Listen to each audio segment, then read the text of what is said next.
In this presentation, we discuss how a cataract surgeon should approach a patient of cataract with epiretinal membrane.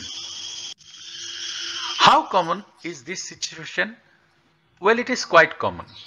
For the incidence of ERM increases with age, and it can be seen in 1 out of every 5% beyond 65 years of age. How do ERMs behave normally? Left alone, the overall risk of progression for ERM is low. The risk is lower for those with a normal foveal contour.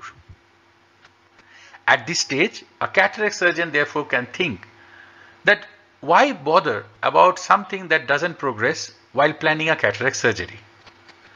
Well, there are two reasons why we will like to advise against such an approach. The first reason is cataract surgery itself can accelerate worsening of an ERM. Without cataract surgery, 60% of ERMs remain stable, but after cataract surgery, 64% tend to progress. And this worsening tends to happen within few months of the cataract surgery. Secondly, presence of an ERM increases the risk of post-cataract CME. In a series where patients who underwent cataract surgery in the presence or absence of ERM were compared, it was found that the risk of CME was 5 times higher in patients with pre-existing ERM. Therefore, it is very important that we detect any ERM before doing a cataract surgery and counsel the patients accordingly, or else we may end up with an unhappy patient. So how can a cataract surgeon ensure that he picks up all epiretinal membranes preoperatively? Regarding clinics, we should be very alert while taking history, and if the patient complains of distorted vision, we should suspect that there is something more than just cataract. While evaluating clinically, look for subtle signs of an ERM like cellophane maculopathy, wrinkling of ILM, or even a pseudohole. However, just doing clinical examination may not pick up all ERMs. Pre-cataract clinical evaluation alone could not detect an ERM in 87% of cases. Adding an OCT, however, ensured that all cases were picked up.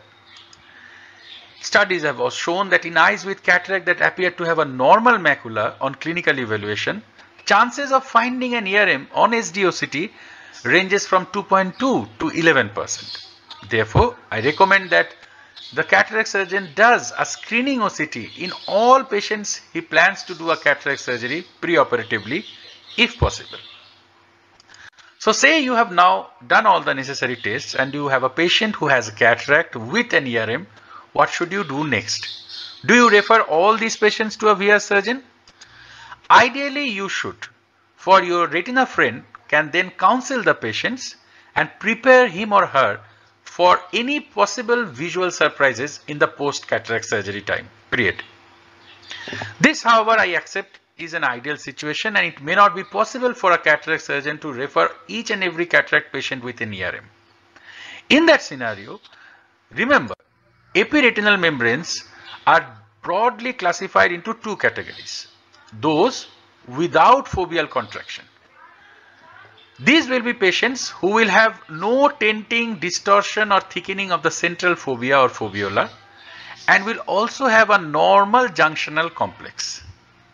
In such cases,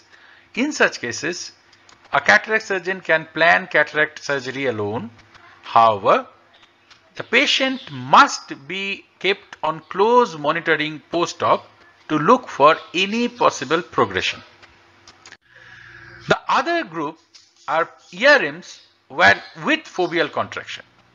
For example, these three cases where you can see that there has been a loss of foveal contour, the fovea is thickened, there is gross cystoid macular edema, and even a pseudohole. In such patients, one must plan cataract surgery along with a vitreoretinal surgery. For if we allow these kind of foveal contraction to persist, it can lead to damage of RPE cells and photoreceptors. So, to conclude, Please look out for an ERM during pre-cataract evaluation. If you find a patient of cataract with an ERM, counsel.